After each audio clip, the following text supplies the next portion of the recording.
Okay, so as the title suggests, this is um, I guess my take on the new fantasy.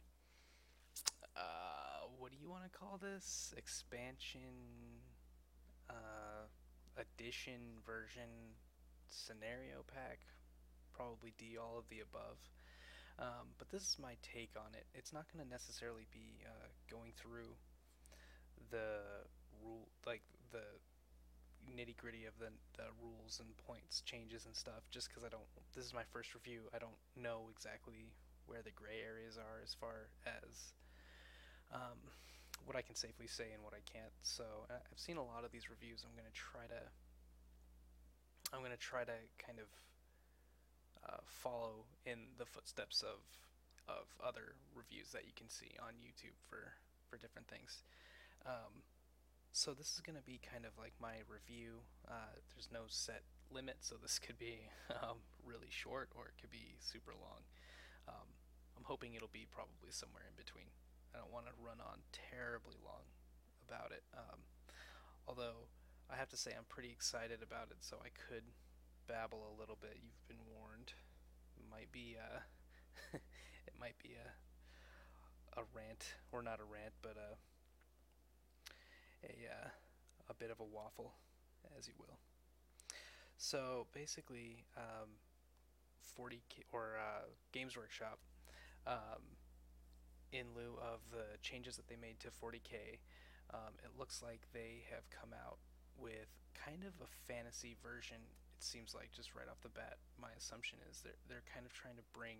It's this ever-changing move towards bringing 40K and fantasy together, kind of not necessarily together, but um, using similar concepts and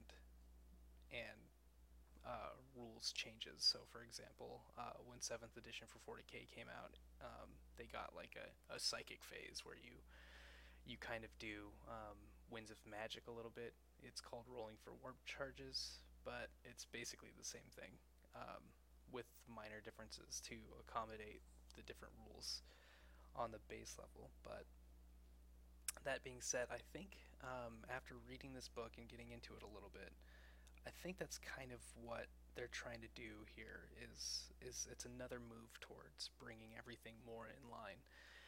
Um, as far as a 40K and fantasy player goes, it's pretty exciting for me because it means that there's going to be less differences. So I guess in the end, possibly less to remember for different rules and different ideas. But basically, um, what this book did was come out with a lot of rules or lore, a lot of fluff. There's a lot of fluff in this. It's like I don't even know. It's almost a novel. To be honest, it's like 5 chapters, I think, and 4 of those chapters are just like it's all fluff, basically, which is actually something I really wanted to start off talking about. Is without getting in, I haven't read everything myself yet. I'm not through it. In fact, I'm not even close to done with it. That's how long the fluff is. It's taken me a pretty long time to actually get into it. Um, but I think it's interesting to touch on the fact that this is the first time that I know of uh, that there's been a significant leap in progression. And I've noticed that that's kind of been mm, I guess it's been a topic that people have brought up recently, especially since the new edition of 40K came out recently, and there was a lot of rumors and talk when that was coming out. I guess not recently, but when it was first coming out, rumors kind of went into the direction of like it's gonna progress, and maybe we'll see some things happen with the emperor, or whatever. It was basically talk of some progression happening, possibly, because we've always been on this like razor edge, right? Of you know, is the Imperium man gonna fall over the cliff, or are they gonna find some crazy way of dealing with all these enemies. It's always been kind of on that brink. And from what I know of fantasy, it's not necessarily the same. It's like the human empires are kind of the alpha in the world. They're kind of all these human nations and stuff have banded into this one empire, this one kingdom, and there's enemies pressing in on all sides, but there's allies and there's chaos, and it's like it's more of a it's I guess I could say more of a forgiving world, maybe. So it's not so grim and desperate, and you can infuse a little of humor into it. Fantasy's a much um, funnier game, quote unquote. um, Especially if you look at armies like the orcs and their randomness and the stupidity rule and stuff, where you just kind of stumble forward. There's a lot of randomness and silliness happening, and even in Empire, where some of the models are cheesy with the guns and stuff that they have, and the mechanical horse. I love that model. But anyway, there's some really dark parts of fantasy too, with the undead and chaos and all that. So it's kind of interesting to see the differences between the two universes. But getting back on track, it seems like this is one of the first times that I know of, at least. And granted, I haven't been around for forever. I've only been really in fantasy since probably fifth edition, I think, is when I started to pay attention and look at the world. I didn't actually start playing until I think seventh. So yeah, not too long. But in that time that I've known of fantasy and also with 40k, there hasn't really been any progression. There hasn't been any forward movement. Each edition is a suite of rule changes and new models coming out, and a new delivery system, I guess, for new armies. But there hasn't ever been any forward step. There hasn't been any, developing story going on, which, it kind of makes sense, because if you develop things too much, then old models and stuff might become irrelevant, or it might be difficult to kind of do the bookkeeping on that if you progress. So what Nagash is, it looks like, is one of the first times that the game has actually stepped forward in time, which is interesting to say the least. Even if you're not terribly a big fan of the undead or um, the evil side of things, chaos and stuff, it's still an interesting development that there's been a development.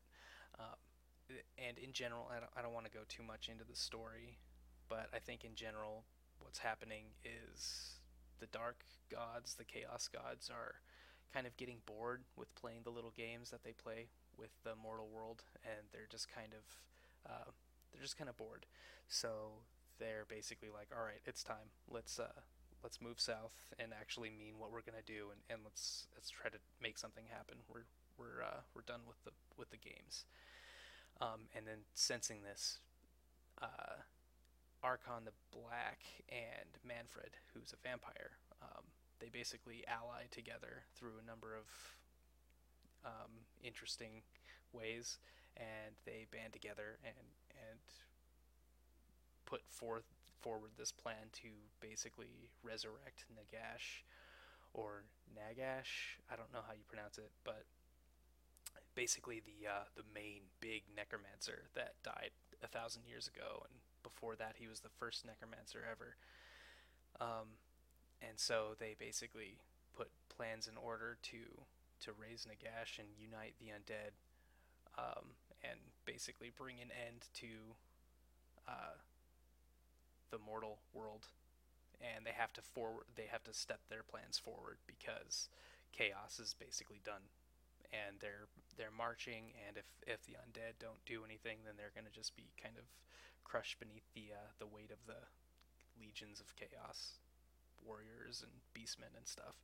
So that's the general story, is that they basically ally together to raise Nagash, and then he is gonna bring them into this sense of unity, and he's gonna create like winds of undeath all over the world. So basically, the dead can rise in record numbers and just completely consume everytheverything.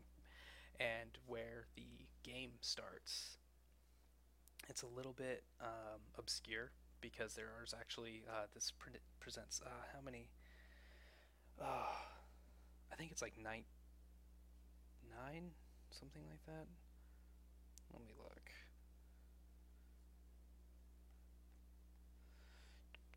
Where is it? Um, I had the page and then it went away. There's a bunch of scenarios that they have. I think it might be more than nine. But basically, there's scenarios to reenact it. Like I said, the story itself is like a novel. It's huge, and there's a lot of people that die. Weirdly enough, again, it's that side effect of stepping the game forward. There's these characters that die. I won't ruin anything. Um, in case you're interested in reading it, which you should. You totally should. If you're into fantasy at all, if you're one of my fantasy guys, you should definitely read it. You should definitely get the book. It's even just for the lore itself, it's pretty fantastic. Um, I'm trying to find the scenarios here, but I can't seem to find them. Yeah, narrative scenarios. Oh, 19. There it is. 19 new scenarios. That's crazy. And with that, it actually comes with new rules. So a lot of the fights take place underground, so in like these underground tunnels and stuff. So they have rules for like cave-ins, which is interesting. Okay, let's actually go through the scenarios really quick. I'm not going to go through every one. That would take forever. But let's go through the general new rules for them. They're interesting. So there's two new, basically scenario rule sets that kind of they pack up all the scenarios that they have into two categories. So there's underground scenarios, and just like in the book and stuff, each one will have its own specific rule set too. But these are just kind of general rules. So there's these are kind of cool. I was reading through them. There's a lot, so I won't go terribly in depth. But there's scenarios that have the darkest depths rule, and darkest depths is basically you play on a normal table, but the idea is that you're actually underground. You're in these tunnels and stuff. Because this event has gotten all the races of the world, you know, it's affected them in one way or another. So every race is represented in some capacity. Every race is affected. Every race has a reason to, be in these campaigns. So this one is the darkest depths, and it's like underground, which is cool. And then we have cave in, which is a special rule for them, uh, where you basically you roll off. If the scenario includes cave in, you roll off, and you basically, it's kind of like deploying objectives in 40k. I'm trying not to reference 40k too much, just because I know that there people that play fantasy don't play 40k necessarily.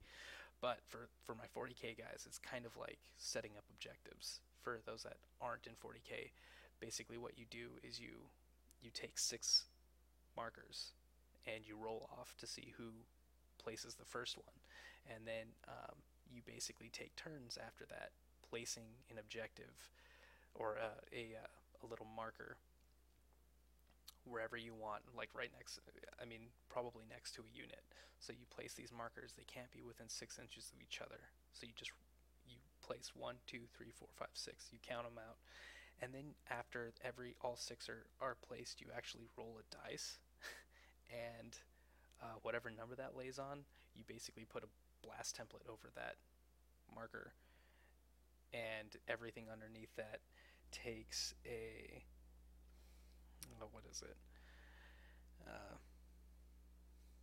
I think it's just they're removed. Like you don't even get. They're not. Yeah, yeah. You can take lookout, sir. But anything under that template is just gone. So that's interesting. That could really be disgusting and nasty. Um, no saves of any kind allowed. Anything under the template is, and it's the large round template. So yikes, really nasty. Falling stalactites, which is kind of evocative, to me at least. It's kind of cool. Like you have these falling rocks and stuff coming from the cave ceilings and walls. And this one is basically the same concept, but instead of the cave-in rule where you just put this big blast template over, you actually don't start with one. So a one is actually a total miss, but 2 through 6 you roll off and determine the marker the same way, but then it's you roll to do D3 wounds on that unit. So not as big of a deal, but still kind of interesting. Still changes it up a little bit, which is kind of cool. Gloom and darkness, which is just a general thing, which basically subtracts shooting. It's a -1 shooting modifier, and magic is limited to a max range of 24 inches. So that's kind of interesting. Low ceilings. Oh, this one's cool. So, excuse me. Stone throwers, things that have indirect fire, things that fly, they're affected. Flying things have to take dangerous terrain, and you can't actually fire indirectly. And then monstrous denizen. So you can. There's a bunch of monsters from the Storms of Magic army book, that list, and so you can, if you have one of those, you can actually put one on the table and it just kind of rampages through everything. I won't go into that too much. It's basically what it is. It's both armies treat it as an enemy, and it randomly moves in a d6 direction. Noxious fumes, which I guess is kind of like methane pockets and stuff in the cave, or maybe the Skaven are up to something. But this one is you put a cloud. Each person puts a cloud on the table, which is the size of a small round template, and it moves randomly 2d6. And whoever's in it takes strength 3 hits with no armor saves allowed. So it's like a random moving cloud that you kind of want to avoid, but you can't really. It's kind of like what do you call them? What are those things? Fanatics, goblin fanatics, kind of like that, I guess. Pitfalls, where it's like you're walking and then there's just like the ground falls out from underneath you. On a roll of so you roll a d6, and on a 1 to 3 nothing happens. On a roll of 4, 5, 6, you get to select an enemy unit. So you basically roll off, and it's at the start of your opponent's turn. You roll off, and if you roll, and if you get a 4, 5, or 6, you can do this. You basically select a unit, and then that unit has to take dangerous terrain every time it moves or charges. So that could really be nasty if you can actually put that on something that has to move, has to get into combat. Trolls and cave squigs, kind of the same thing as the denizen, monstrous denizen. Trolls and cave squigs, basically. And actually, I'm gonna switch the pictures here. I actually have you staring at the GW site for all this stuff, because I love the models in this, and it's something I won't be able to really show. But look at that guy; it's amazing. This is Archon the Black, and we have Nagash here. So yeah, we'll put this guy up here. Woo! This guy's huge. I don't know if you guys have seen the scale. Where is it?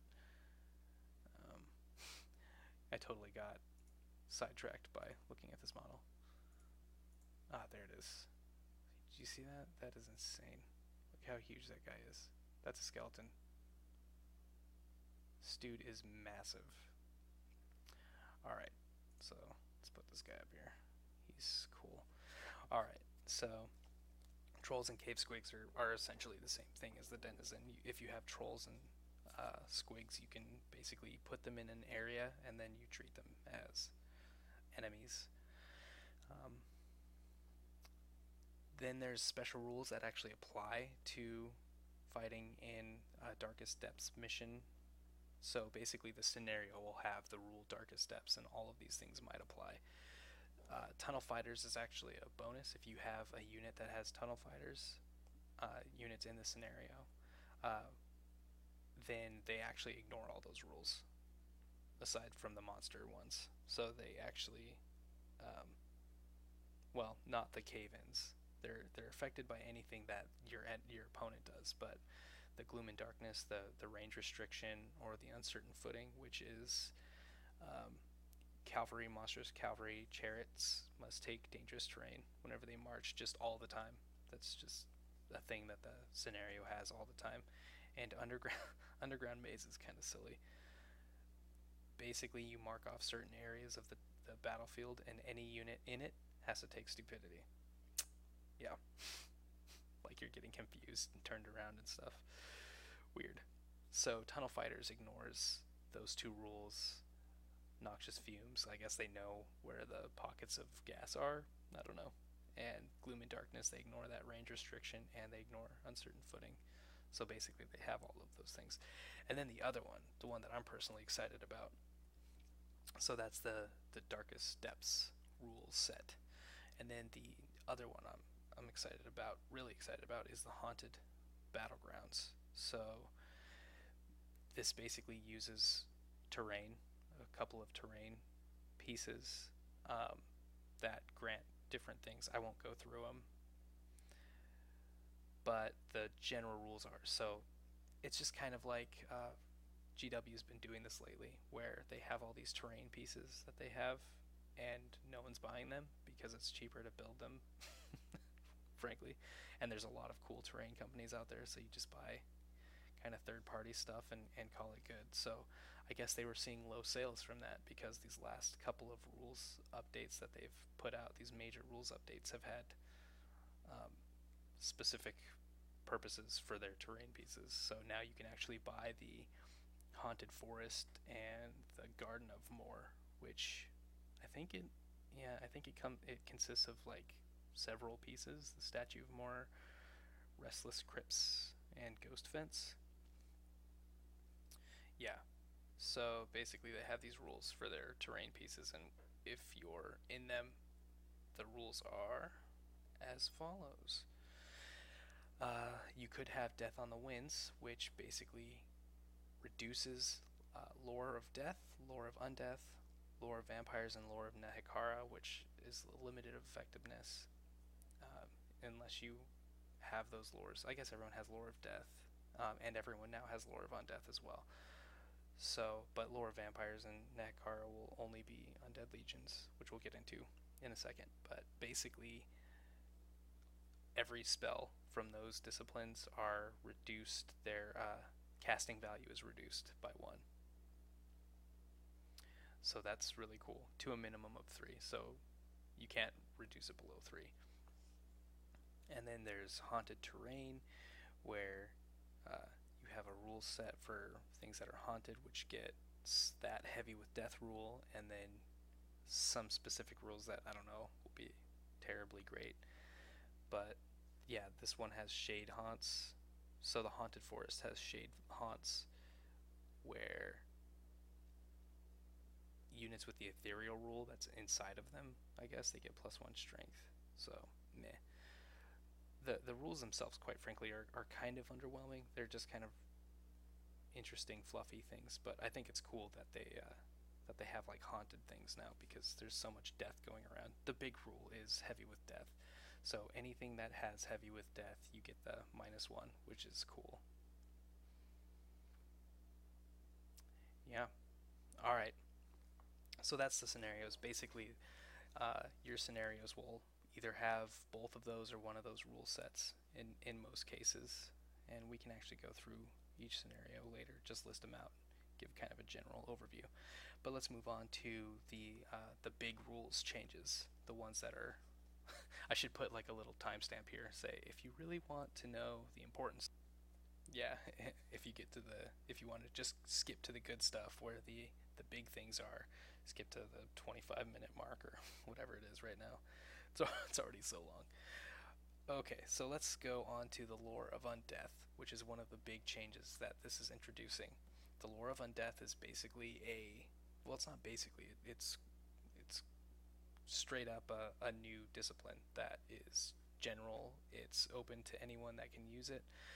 Um, and the way that I look at it is, and this is a complication here. I don't know if I can really read these specifically so much. So I'll try to meet in the middle here. I'll go through each one, but I won't read them specifically. I'll just kind of give an a abridged version of the spell. Yeah, so that's what I'll do. The way that I look at the lore of undeath is, again, going back to earlier when I was talking about how to how GW is trying to align with the two systems, get them kind of closer together and more related. I see the lore of undeath as kind of one of those methods that they're doing that, because recently in Warhammer 40k they introduced um, demonology, which is a new psychic discipline that they have, and there's two versions of it, so that's different because there's only one version of lore of death or lore of undeath. So in demonology there's two versions, but one of them is the popular one that everyone kind of knows about, and that's the one where you can summon out demons. It's difficult to do, but you can summon demons, and you can, if you know, roll the right spell to have, you can actually turn yourself into a demon prince and all this crazy stuff. Again, another way to kind of make the game more dynamic and probably sell more models, is my guess. Um, but it's an interesting discipline, to say the least. I was attracted to it just because I love the idea of summoning and raising things from nothing. Probably one of the big reasons why I like playing vampire counts in the first place, because of all the I love that aspect of undoing damage done. So like if you can bring guys back, that's awesome. If you can summon a new unit after one's been destroyed, that's really cool. That's kind of something that I enjoy a lot. So the lore of undeath is kind of the same concept as malefic demonology, which is the summon demon school. The other side of it is the anti-demons one, and that's like a bunch of anti-demon spells and stuff. So the lore of undeath starts with the signature spell, which is called Rise the Grave Call. You could probably guess what it is. It has a range of 12 inches, and you cast a unit. It's actually points based, which is interesting because the familiar spell that everyone might know is Invocation of Nehek, which is the one that kind of exists now, or Raise Dead, I guess is more apt, where you basically, if you cast it, if you get it off, you roll, and whatever your result is on the dice, that's how many dudes you bring back. But this is actually based on points, which I thought was kind of an interesting thing that they did. And there's a reason that they did that, which is really, I see it being really broken. But we'll get into that when we actually go through the crazy new models. This guy, whew, yay, he's awesome. Let's switch up. Let's go to the Conclave here. This is Arkan. Let's go back. The Conclave is awesome. I'm super excited about it, but also kind of disappointed. Mostly because the Conclave is amazing models, and they're really cool. We'll go through their units and stuff, but I don't like who uses named characters in 40k or in fantasy, right? I don't know. Maybe once I go over it, maybe you can tell me what you think and if it's worth it. This is, who is she? I can't ever remember her name. Neferata. She's like the first vampire, basically. Really cool. So yeah, let's skip here. Let's look at that for a while. So basically, the what was I at? Oh yeah, rise. So it's within 12 inches. It's a range of 12, and you can summon a unit of infantry from the Undead Legions list up to 50 points. And actually, this is a good segue into what the Undead Legions are.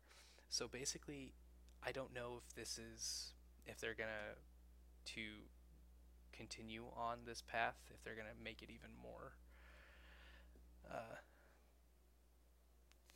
like if they're gonna gray out the divisions even more. But basically, this book has kind of merged the two armies, and that's gonna. I don't know. I don't know how to think about that. It's cool, I guess. It's awesome, but you could already kind of do that with allies. I know no one really takes allies in fantasy, but it's cool because like for vampire counts, you get access to shooting all of a sudden. I don't know. It's cool, and if you have the resources to actually like dive in headfirst, I think you could probably make a much better list using both army books to kind of make it. But there is still a division. Like it's not just like they merged all vampire units into one vampire and Tomb King's units into one book now. It's they're still defined by their own books. You can just field them alongside each other, kind of like another step above um, friendly from the ILS chart. So it's like a step above that. You can just have a unit of archers with your vampire counts now, skeleton archers. So that's cool. I'm interested to see what people do with that, if they do anything with it at all. It kind of like summoning in 40k. I I heard about it. We discussed tactics, and the internet blew up about it. But really, at the end of the day, when the dust settled, no one is really summoning demons that I know of, especially in like tournament settings. So maybe it'll be something like that where it's an interesting concept, but people don't really do it. I don't know. But anyway, the let's get back on track here. There's a huge list for what the undead legions consist of, but they have merged the two, or if you merge the two, you call it the undead legions. Um, and then it's lords. I won't go through every lord. It's basically every lord slot in both books, including Nagash now, or Nagash, Manfred, Arkin, and Neferata. Um, and then heroes, same thing. They've merged everything. I think actually the list is just every unit in in all of them in the latest books. So yeah, core units: zombies, skeleton warriors, crypt ghouls, direwolves, skeleton warriors. For Tomb Kings, skeleton archers, skeleton horsemen, horse archers, chariots. Special units are still, yeah. I think it's whatever is in those two books. It's basically combined into one list now, and it's almost like a third army, I guess. You can have an Undead Legions army, you can have a Vampire Counts army, or you can have a Tomb Kings army. Yep. So basically, the lore of Undeath, it deals with the Undead Legions list, and Rise allows you to rise up a unit of infantry, which is interesting because it's points based. You could theoretically get a lot of dudes onto the field that way. Okay, number one, Morgarn, Breath of Darkness. Morkharn. Yeah, Morkharn. Morkarn, Breath of Darkness. It's an augment spell. Targets a friendly undead, or a friendly unit with the undead special rule. So any unit with undead in the unit type, it's within 12 inches, and you basically get wounds back. You roll a d3, and you get wounds. So it's kind of like this one's kind of like Invocation of Nehek, but it doesn't seem like as powerful. Maybe there's bonuses to it. All right, Solikim Man, these are going to be tough. They're like Egyptian, I guess. Sulek Him. Sulekhim. The Hand of Dust. It's also an augment spell, and it's a close combat. In close combat, the caster can choose to exchange all of his normal attacks and make a single attack with this. And basically, if you hit with it, it wounds multiple times on a d6 with no armor saves, which is crazy. So it's like the multiple wounds rule, but with d6. And the crazy thing about it is, if you slay a character that way, you immediately can raise up d6, or I'm sorry, you get these counters. Okay, so let's look at the lore attribute here. So the lore attribute for this is you get these little counters. Like I said, everything summoning based in the lore of undeath is based on points.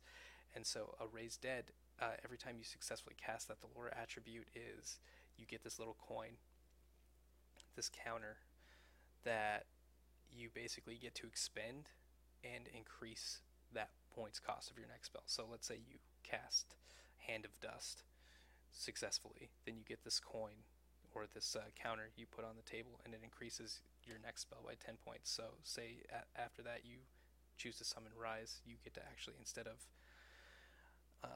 50 points or 100 points or 150 points depending on your difficulty, there's levels to it. So this one is, you can choose up to 50 points, and that's the 9 up. If you do 100, it's 14 up, and then 150 is 16 up. But if you cast that with these, like, and you expend some coins to do it, you could theoretically bump that up by 10 points a pop for each of those coins. Okay, so that's the Hand of Dust. Basically, is if you kill a character, which you'd probably want to lead with this if you're trying to go for like getting coins out on the table or counters. I'm going to continue calling them coins because the book says put a coin on the table. So yeah, if you kill a character with it, you get d6 counters, which is crazy. Just crazy. Okay, 3s. Khazar, the Soul Stealer. This is a direct damage spell. Again, range of 12. That seems to be a theme. It's kind of like Lore of Death. Everything is like super powerful but short ranged. Or not Death. I think Dark. Can't remember. The one that's super. It's got all the direct damage attacks, but it's, yeah, I think that's Dark Magic. Yeah, something like that. Okay.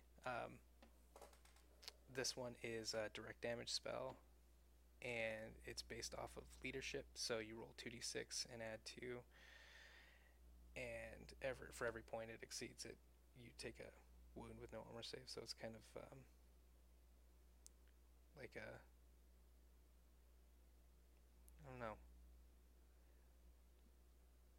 2d6 plus 2, and then you take a wound for every point of leadership that's over. And then again, if you cause wounds by it, you get d3 counters.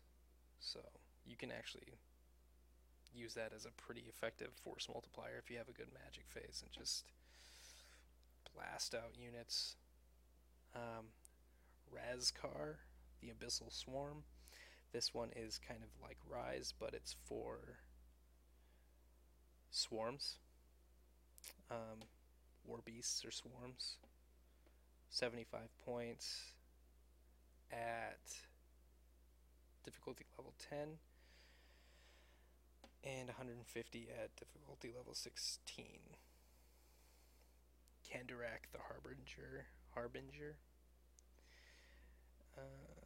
Summon a character, so you get a character which is, it specifies anything that's specified as a character, you get to bring one on. And that's 65 points worth, or at difficulty level 10, or 200 points holy. Holy snotmouth. That is a huge 200 points, but the casting value is 24. Can you imagine just summoning 200 points of characters? Or a character worth 200 points? It's pretty good. And Arkin the Dark Rider's the last one. You get to summon, it's the same thing, but this is Cavalry, Monstrous Cav, and Chariots. So, and it's cast on 16 plus for the basic one, and that is, oh, I guess this one doesn't have any other levels. It's just 16 plus for 150 points. But again, if you force multiply and you have a bunch of counters on the table, that could explode. Okay, so that's the lore of undeath. Let's look at the other general rules, and then we'll move on to the units, and I'll try to wrap this up within not a terribly insane amount of time. This is going to probably be a long video already. So, the Warhammer rules, the general ones are, let's see if I can find them again. Sorry guys, I did not prepare for this. I just kind of flipped the computer on to do this. I did not prepare. Okay, so here we go. Yada yada, undead legions, blah blah blah, special rules. So it goes into talking about how it's a basically goes into how the Vampire Counts Tomb Kings merge is organized. And it goes through a couple of, it's basically like a FAQ or an errata, I guess. It talks about subtle rule changes that will affect Tomb Kings and Vampire Counts. So, yeah, it goes through its normal terminology, like wherever Vampire Counts is used, this applies to that, or whatever. Yeah, there's a number of common special rules that apply to several undead units. But this book basically overrides them, is what it's saying. All undead have unbreakable, unstable, and fear, which is general undead goodness. Unlike other units with the undead special rule, units entirely composed of models with the vampiric special rule can make march. That's standard. It's basically taking all of these universal rules from both books and consolidating them here, which is nice. So that way, if you just want general overview, you don't have to go out and buy a whole other codex for it. I mean, theoretically, if you're going to have units in your army, you would need that codex anyway, or the rule book, not codex, army book. Battle standards, it talks about unstable. So for undead, if you lose your banner, you can't bring it back because it dissolves, basically. Oh wait, no, that's the general rule. What is this talking about? Oh, that's for battle standards. Okay, so this talks about the unstable rule for battle standards. So for undead who have unstable, if you have a battle standard, it reduces your unstable wounds by 1. And unstable is, if you didn't know, because you're unbreakable, you're immune to psychology, you can't run away from a combat, so you can't break or anything like that. So instead, you take a leadership test, and every point you fail by, including all the modifiers, you lose a unit. Or, I'm sorry, not a leadership test. It's dependent on your score. So if you've got ranks and all that. So once that all equals out, you take wounds for the difference. Getting my rule sets mixed up. My apologies. I'm not doing it on purpose, I swear. Animated construct. So Tomb King's rule talks about animated construct. Everything that with that rule has a 5-up save. In addition, they suffer 1 less wound from unstable. I think that's pretty much the exact same thing in the Tomb King's book. So these aren't necessarily rule changes. It's just kind of consolidating these arrows of Asaph. Never count bonuses or penalties to hit when shooting. Entombed Beneath the Sand, so this is cool. You basically, the vampire counts get the Tomb King's like deep striking, again another 40k term. They get to put if you have these units with Entombed Beneath the Sands, you get to basically raise them up, as long as they don't mishap. And there's a whole table for that. And then resurrecting, yeah. So these are just general things. Okay, now here we get to the big things that are actually they're advertised on the main site. Let's change it up. Let's switch it again, shall we? Let's go to, what do you guys want to look at? Let's look at Manfred. You haven't seen much of Manfred. There we go. Manfred. They redid his model quite obviously, but it's pretty amazing looking. These new models are crazy. Okay, so the big rule changes are the Lord's cost, or the Lord's allowance that you have for your army actually went up to 50% now. So that's a huge change. That's going to be the thing I think that shakes everything up really, is 50%. But that's not the only thing that changed. Heroes also went up to 50% of your army value. Core units stayed at 25%. That's the compulsory. You need that. The core tax, as they call it. Special units went up again to 50 points, 50% of your allowance. But the duplicate choices rule stayed in place. So for special and rare units, for special you can only have up to 3. For rare you can only have up to 2. And then of course the general rule, the general army rule, building rule, is you have to have at least 3 units in addition to your heroes and lords. So all that stuff stayed the same. But yeah, heroes, special, and lords all went up to 50%. So that's going to change things a lot. You're going to see some really mega powerful stuff out there now. And it made it actually possible to use some of these models like this guy, because otherwise you wouldn't really be able to use him ever, because he's like 400 points or something. I mean, you could, but that'd be a huge, no one would do that. Alright, so that is basically the general rules. That's the general outline of the new system. I guess the bullet points, the takeaway from this is, it's crazy that they're actually progressing in the story at all. That's unprecedented as far as I know. And the second thing is they've added a bunch of different scenarios with interesting, albeit super fluffy and probably not terribly competitive scenario rules, like cave-ins that'll kill an entire unit apparently.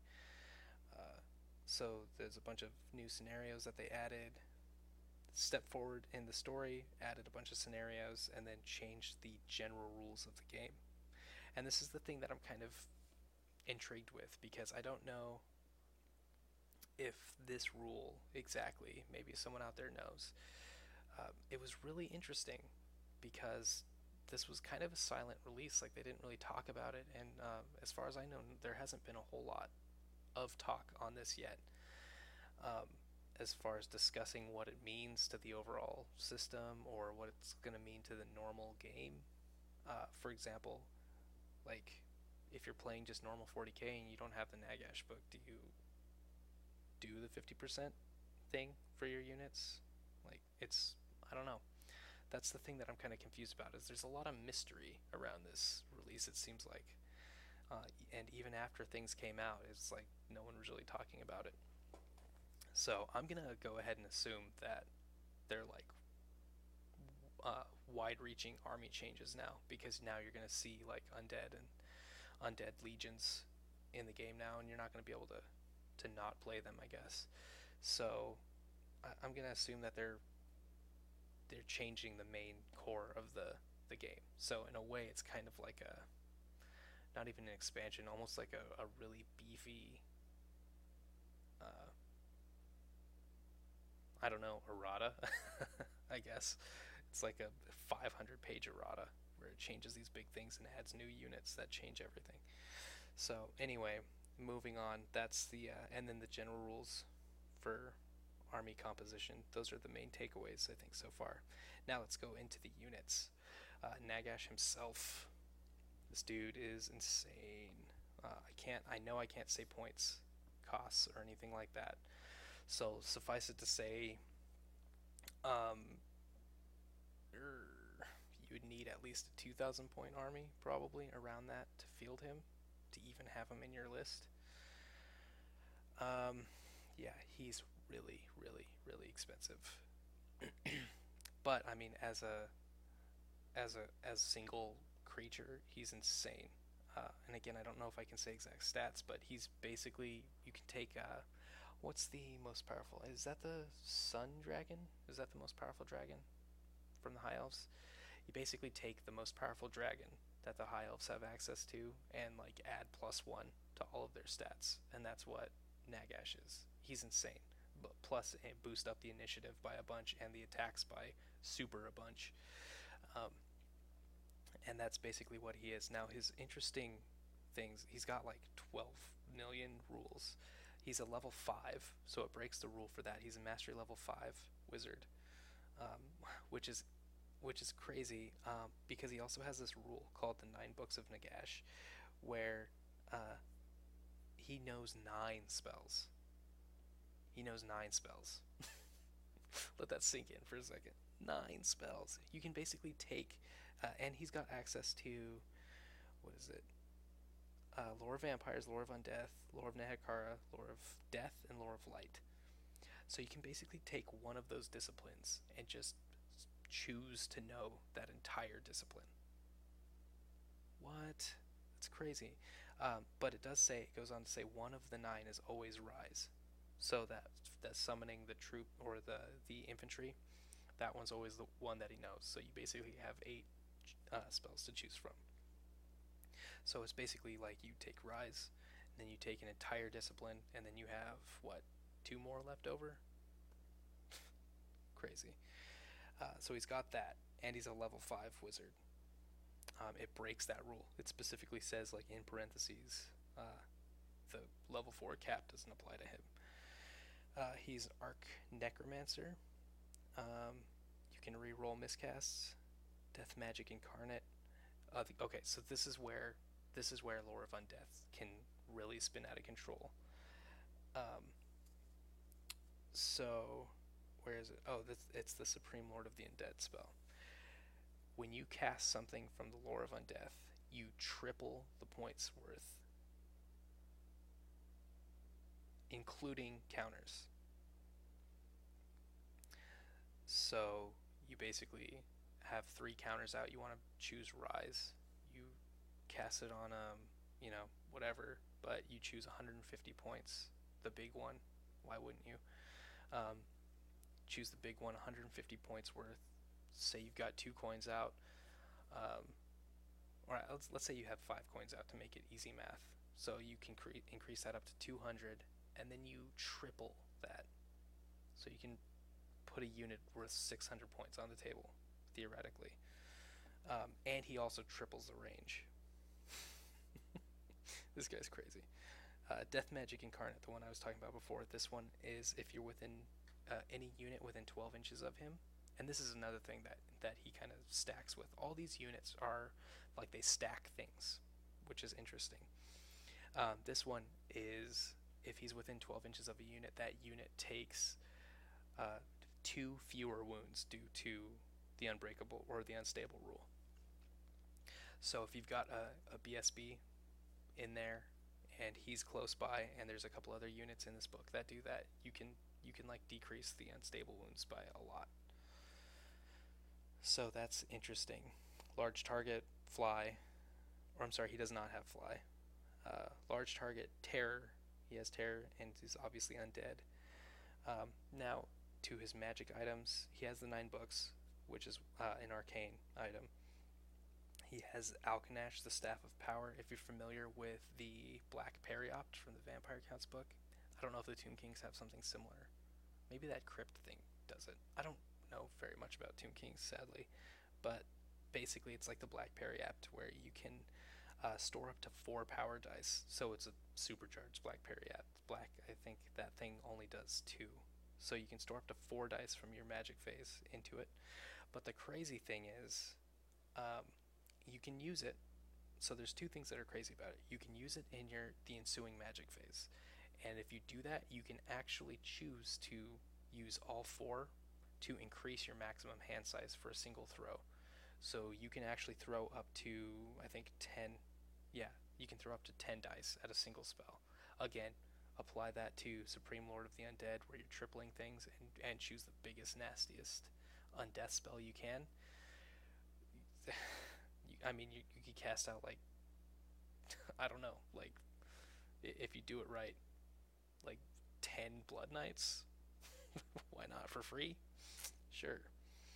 Um, so you can do that, or you can also apply them to close combat, which is interesting. So if you apply the dice to close combat, each dice that you apply, so if you have four in your staff, you can take two out, for example, or all four, and for each one that you take out, you exchange one of his attacks. And he has six attacks. I can at least say that, I think. He's got six attacks. Um, so you can apply those dice to make one of his attacks into a heroic killing blow attack. So you could theoretically have, out of your six attacks, four heroic killing blow attacks. Mind explosion. Crazy. He also has a 4-up armor save and a 4-up ward save, because he needs it, apparently. All this stuff isn't enough yet. And he also has, I think this exists already. I think it comes on another unit. I'm not sure. I haven't got that far in the story yet to see really what happened. But he also has this thing called the Mortis Blade. Zephet Nebtar, the Mortis Blade. Close combat attacks made with it are resolved at +1 strength and have multiple wounds D3. So that's our man Nagash right there. He is crazy, just insane, and he's a monster. So he's got all the monster rules, which I won't go into. All right, let's move on to Manfred. So the three Mortarks. So they call them Mortarks. Basically, the Mortarks are this guy, Manfred. You've got let's go back here. You've got Archon, or Archon the Black, and then you've got, oops, where is she? Is she here? Where's she at? She's hiding. There you go. And you've got Neferata. So these are the three Mortarks. That's what they're calling Mortarks. These big models that kind of are his, like, the equivalent of his lieutenants, I think. Okay, so let's go on to Manfred. Let's actually focus on Manfred while we're talking about him. And then we'll go on to the new guys. I know you guys have been staring at the same picture. I've been bad about doing this. My apologies. Just kind of listen. Let my soothing, annoying voice just focus on that. Yep. So there's Manfred. Okay, so Manfred is, like I said, he's more than the most expensive vampire you could imagine. Hopped up on everything. I don't think you could get equal to him. He and all of the other Mortarks are the same price. So that's one thing. They're all the same cost, points cost. And they're all cheaper than Nagash by about 300-ish points. Give or take like 50 points. So you can figure it out from there. Okay. Manfred, again, he's got basically the stats of a dragon. This one a little, like, not the most powerful one. He's kind of like the middle of the road dragon, I guess, but again with way more attacks, 9 attacks, and a higher initiative of 7. And he's got 10 wounds. That's the big thing. This dude has 10 wounds. Got the most wounds out of all four of the new big models. And his specials are, he's a level 4, mastery level 4, which I think he is just in the Vampire Counts book. He might not be. You might be able to upgrade him, but yeah, he's a mastery level 4. He has access to the Lore of Death, Lore of Vampires, and Lore of Undeath. He has Dark Cunning, which is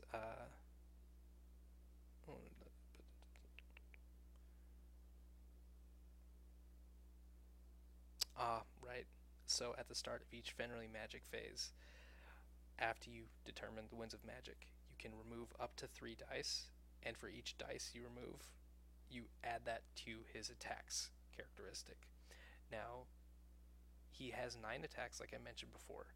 And again, here's another parenthetical here that basically the book says right after that.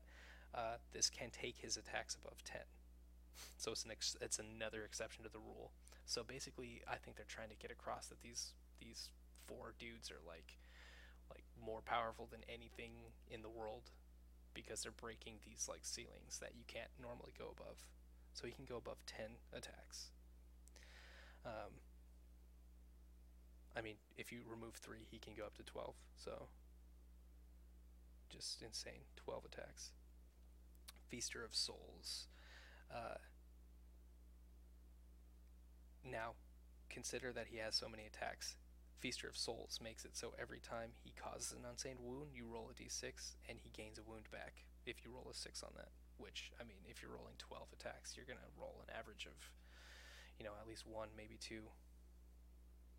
He's got Fly. He does have Fly. Large target. He's got Master of the Black Arts, which is actually an existing rule in the Vampire Counts book already. You get to reroll one of the dice when determining the winds of magic. So if you had if you're playing like the biggest game ever, and you had Manfred and Nagash in the same list, you could basically make it so your winds of magic are always completely over the top, and then you could be storing all these dice to make his attacks go up, to put in Archon or in Nagash's staff to give him killing blow, or cast out some ridiculously enormous spell. Yeah, there's a lot of that like stacking going on that you can see, but I mean the points are prohibitive. Like you can't really realistically field these 2 together in an army unless it's going to be like a 3,000 point game. So he has that, and he has Mortarch of Night. So it's kind of like a Lord of the Rings type of thing. When Nagash came back, he basically assembled his like lieutenants and made new lieutenants. I think he got 9 lieutenants, and the Conclave of Death is what they call it. But those 3 are like the main big lieutenants. But then there's other ones like he actually brought Vlad back from the dead. So Vlad von Karstein's actually alive now, again, and he's a Mortarch. Krell, who used to come with what's his face? Wow, I can't remember his name. This is gonna kill me.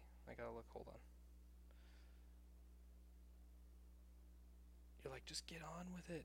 We've already been listening to you for an hour. I'm sorry, I'm trying. Kemmler. There we go. Heinrich Kemmler. So he used to be like his bodyguard, but I don't know where Kemmler went. Again, I haven't read all of the fluff yet, but Krell is Mortarch now.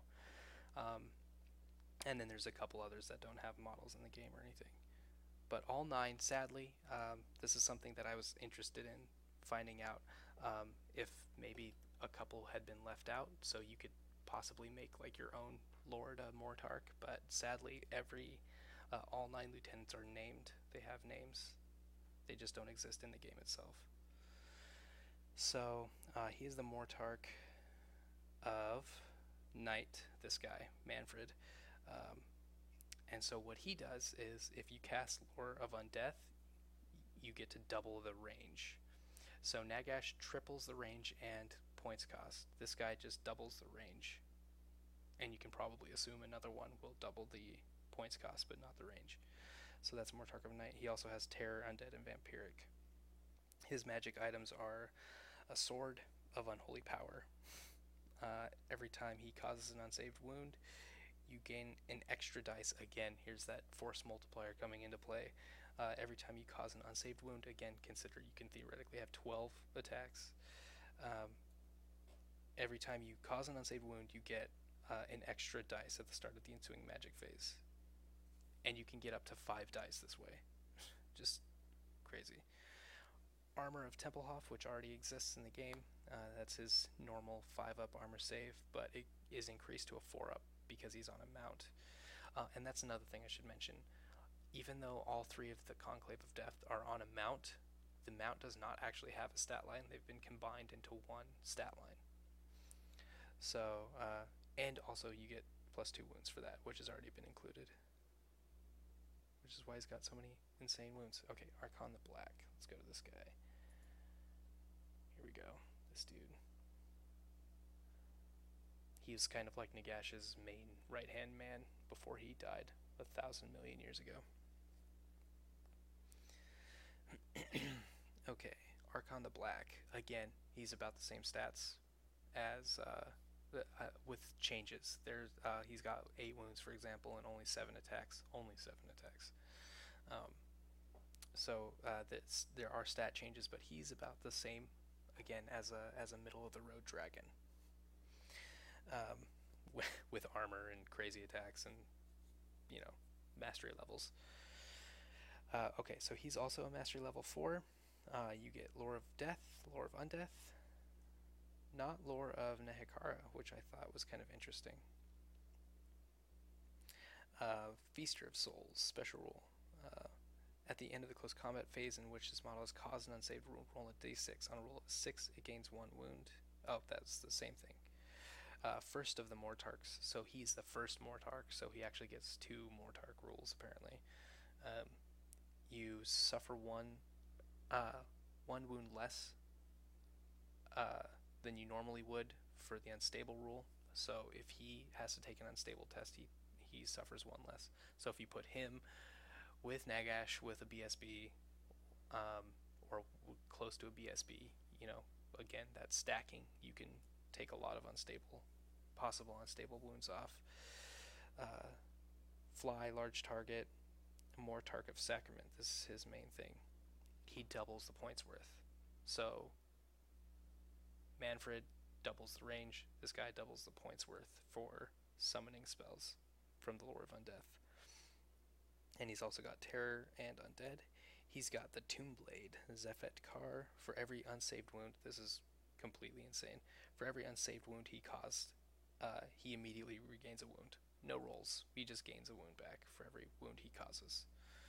And he's got 8 wounds.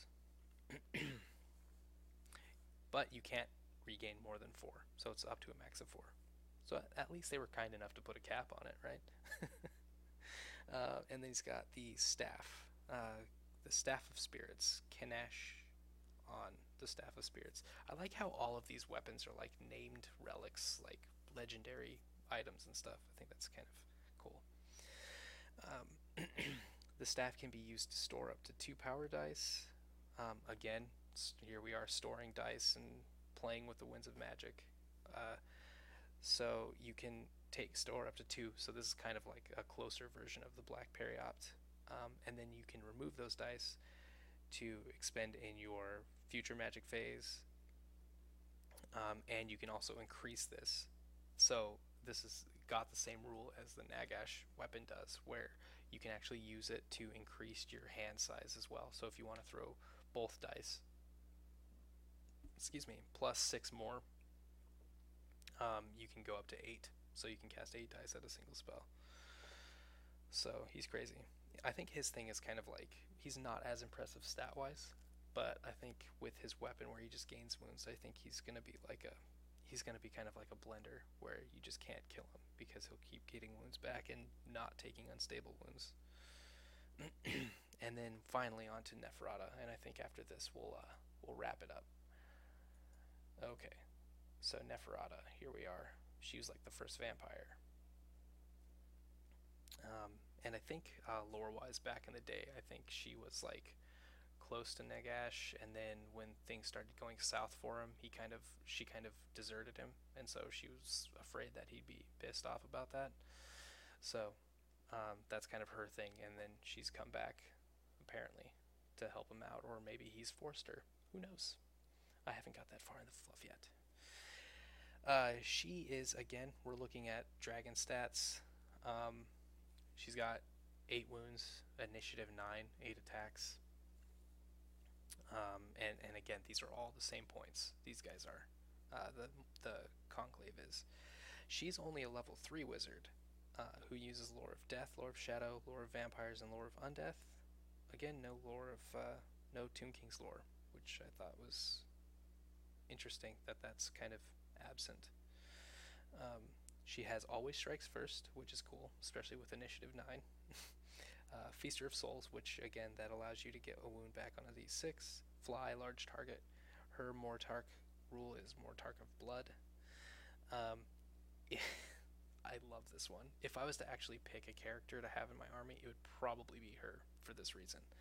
Um, if she slays an opponent in a challenge, so she's basically just kind of give you an overview of her. She's going to be like your challenge guy or your challenge model piece. Um, you don't want to be in a challenge with her for the following reasons. Mortark of Blood makes it so if you kill a character in a challenge, you turn that character into a vampire. So you slay it and then place a vampire model within 12 inches of it. Yep, you turn it into a vampire. So that's cool. She's got Terror, Twilight's Allure. Enemies suffer a -1 to hit penalty when attacking her. So again, if you put her in a challenge, you're -1 to hit. She's undead and vampiric. Now here comes her magic items, which are really cool, I think. If she inflicts at least one unsaved wound against an opponent in a challenge, that model's strength, toughness, and attacks are immediately reduced by 1. So again, if you're in a challenge and you do a wound on it, strength, toughness, and attacks reduced by 1 to a minimum of 1. You can't stack it though. It only works once. So once you wound her with this dagger, the Akhmet Kar, the Dagger of Jet, is what this is. You can only affect that character once with it.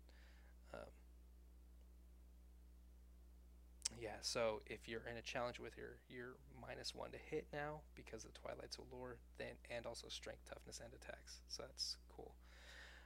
And then Akin Seth, the Staff of Pain. When Neferata successfully casts a magic missile, direct damage, or hex spell, each target unit suffers D3 additional magical strength 5 hits.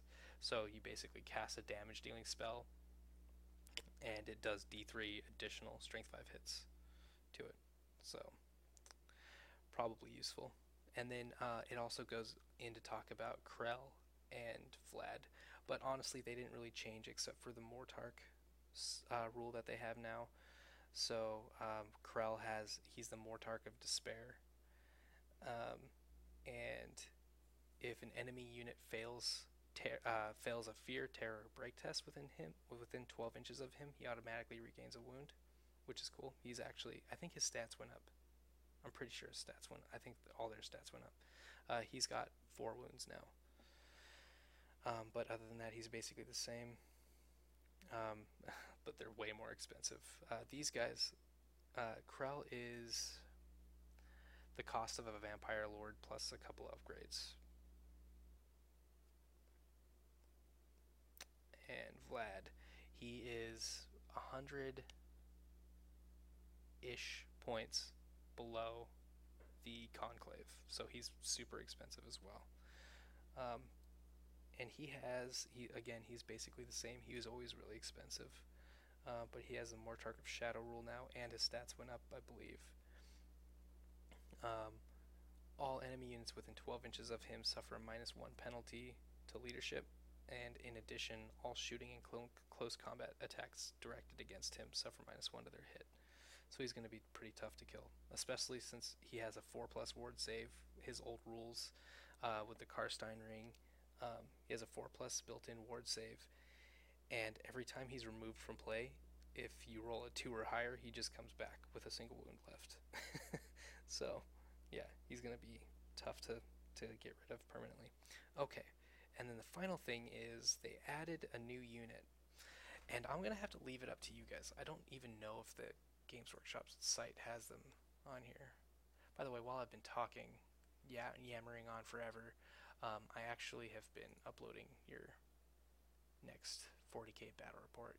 Yay! So that this video here and this one and the bat rep will be coming out relatively close together. So, yeah, and actually here, if you go to the Games Workshop site and look, like they have all these, again, it affects every race. This whole event that's happening has affected every race. So now they've like brought the lords back out, the big lords, and there's probably cool stuff about them, fluff wise, out there that you can probably catch.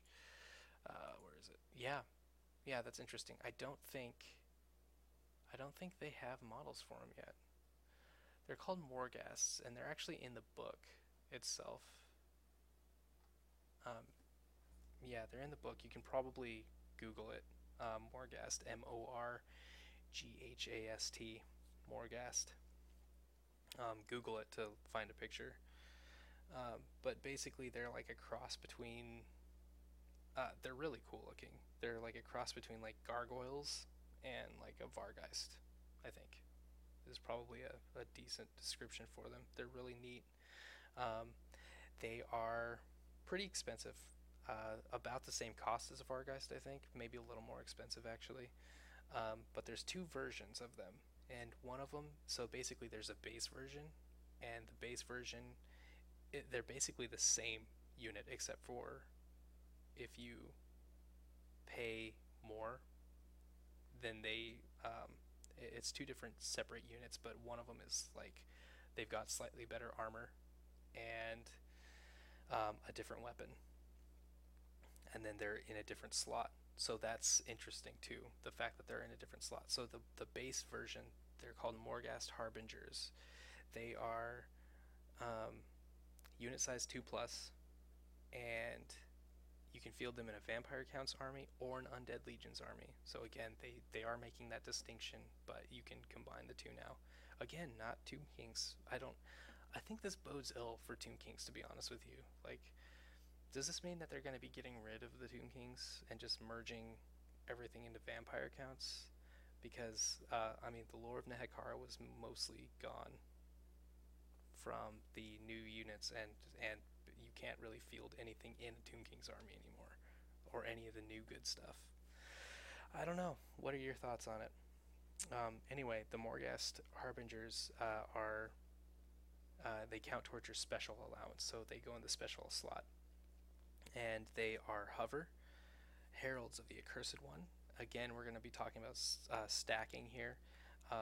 Units with this special rule within 12 inches of a unit with this heralds of the accursed one rule, you suffer one less wound than you normally would due to unstable. So if you've got these dudes floating around, and plus Nagash floating around, plus a BSB, plus you're taking unstable wounds on Argon the Black, for example, like that's what, 6, 7 unstable wounds that you basically get to ignore.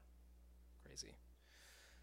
Again, that's like impossible, but you can see the stacking potential here, and the Morghasts are definitely doable. Like, they're not crazy expensive, impossible to field in an army. So you can put a couple of these dudes in here for sure, with your BSB, and get -2 to unstable, which is cool. Yeah, so they're neat. They're, like I said, about the same stat line as a Vargeist, and cost as a Vargeist. I might not have said stats. They're roughly the same stats, but they have hover instead of fly. They have that Heralds of the Accursed One rule. They also have Killing Blow, which is crazy. They have 3 attacks each, which I think is the same as a Vargeist. They have Terror and Undead. And then their equipment is, you get, where is it? 2 hand weapons and heavy armor. Now, if you go to the more expensive one, it actually puts it now into the rare allowance. So you go from Harbingers to Morghast Archai. Archai? Archai. Archai. Yeah, so they count towards your rare allowance now, and everything stays the same except for you now have a halberd instead of 2 hand weapons, and Ebonrot armor, which is a 4-up armor save.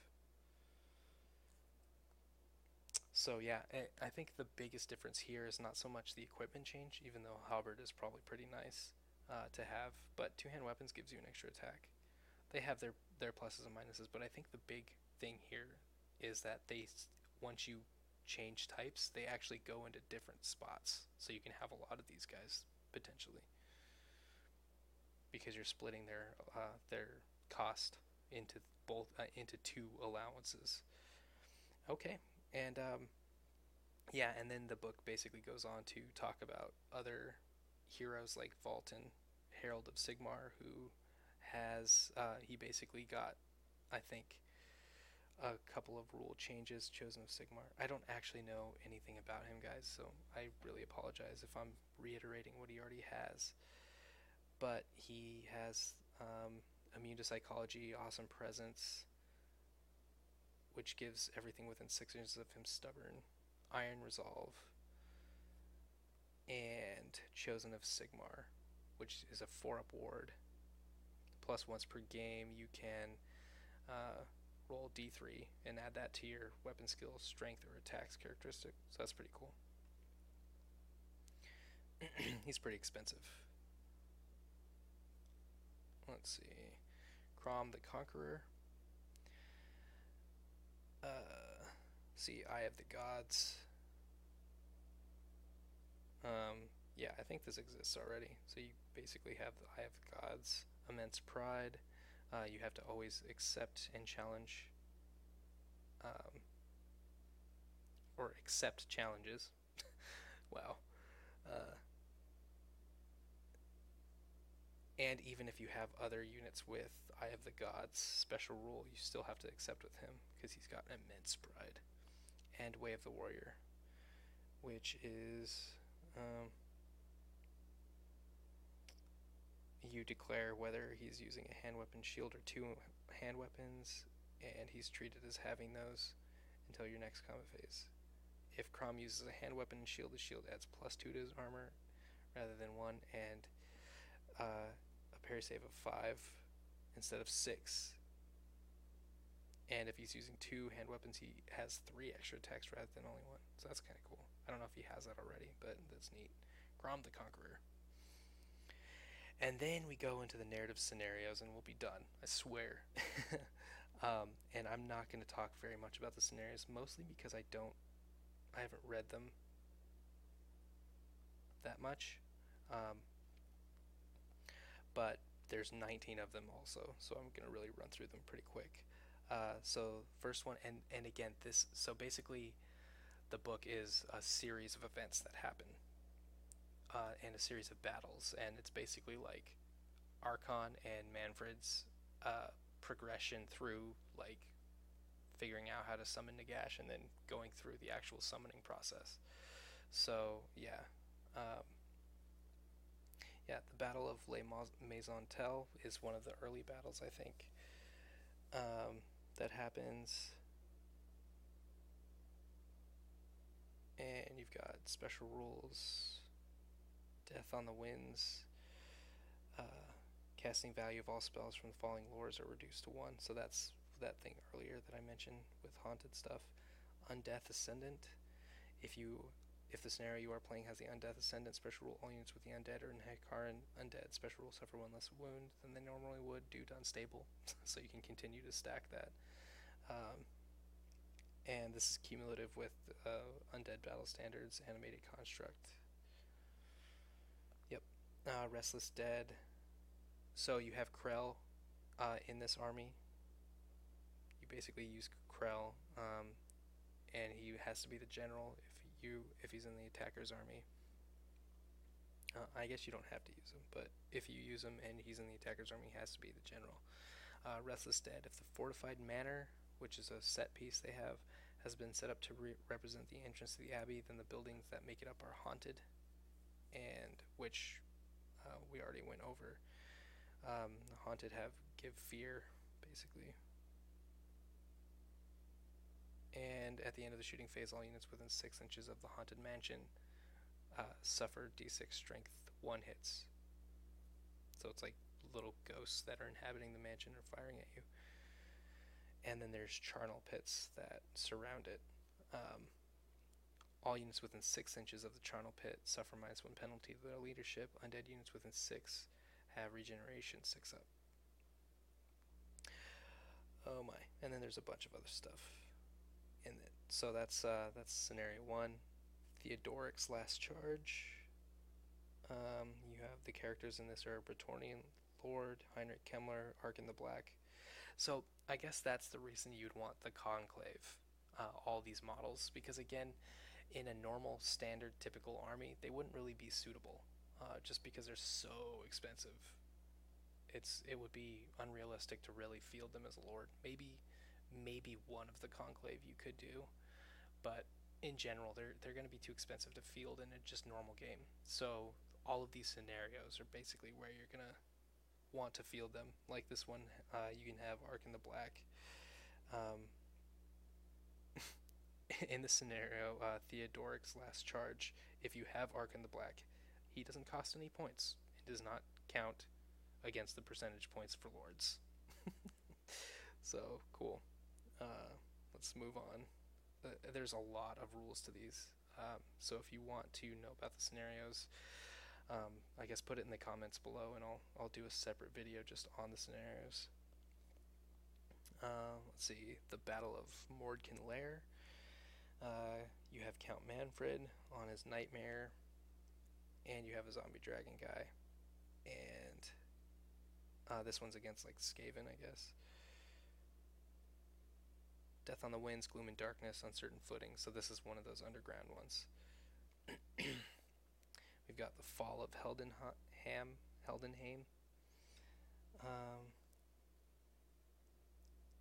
This one's got Death on the Winds, Undeath, and Ascendant.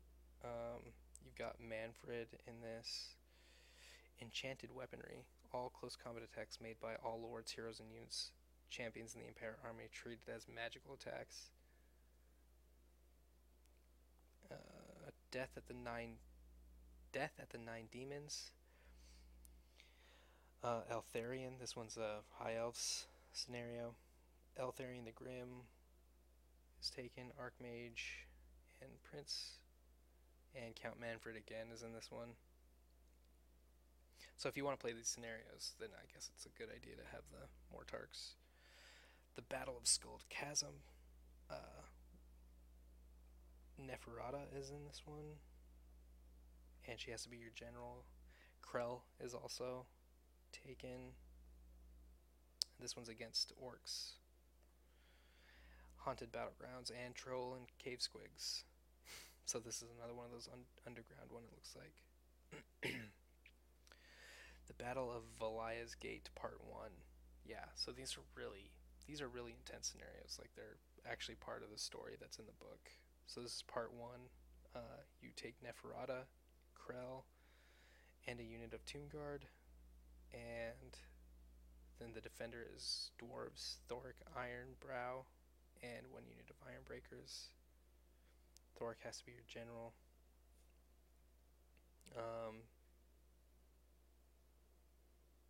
Gloom and Darkness, this one has the Underway.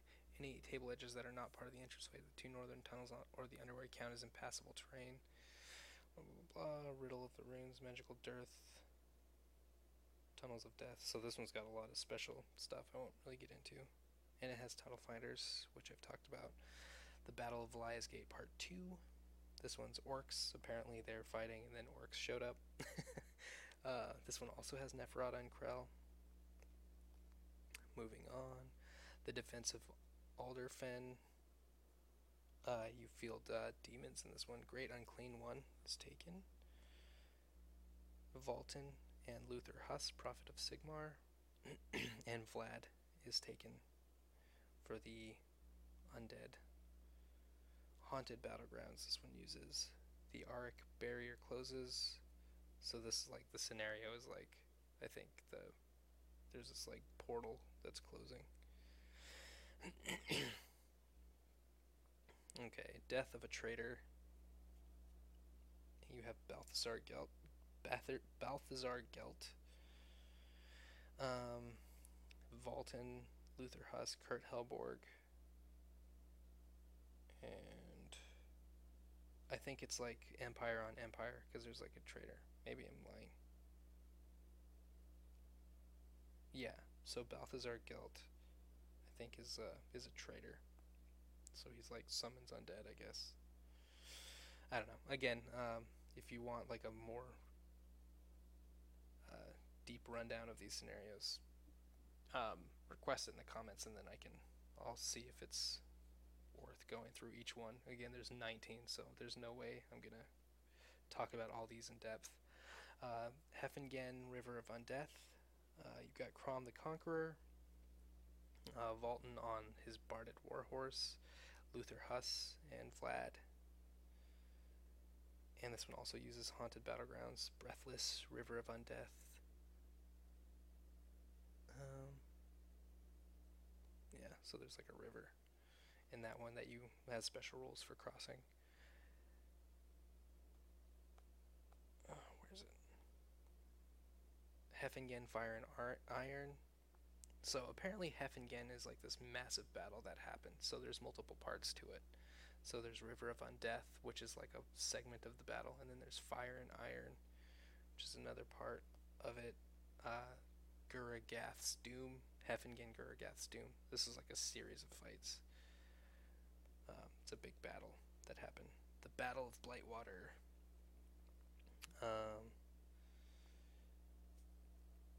This is the opening battle in Nagash's invasion of Nehekara. Super cool. Krell Mortark of Despair is in this. Death on the Winds and Undeath Ascendant. And this one has attack waves. So I think that's the attacker is allowed to set up one wave of units at the start of each of his turns. This unit must be set up in the Blightwater River. Okay. The Battle of the Salt Plains. These are all different battles that happen in the stories. Krell is in this. And this one has reinforcements.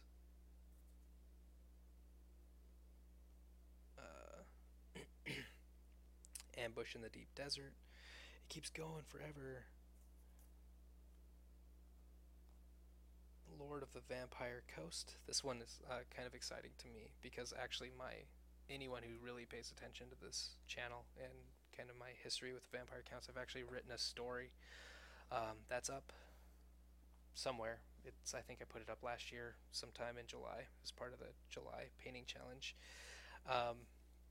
But basically the lore that I wrote for my vampire counts is that my vampire lord is after Luther Harkin, who it's interesting because I have all this fluff written for my army, and then because of this new stuff that came out, I no longer get to use it because like the story's progressed and now it's like invalidated everything. So she's after Luther Harkin, and then Luther Harkin actually comes up in the story now, and he's I think he's one of the Mortarks now.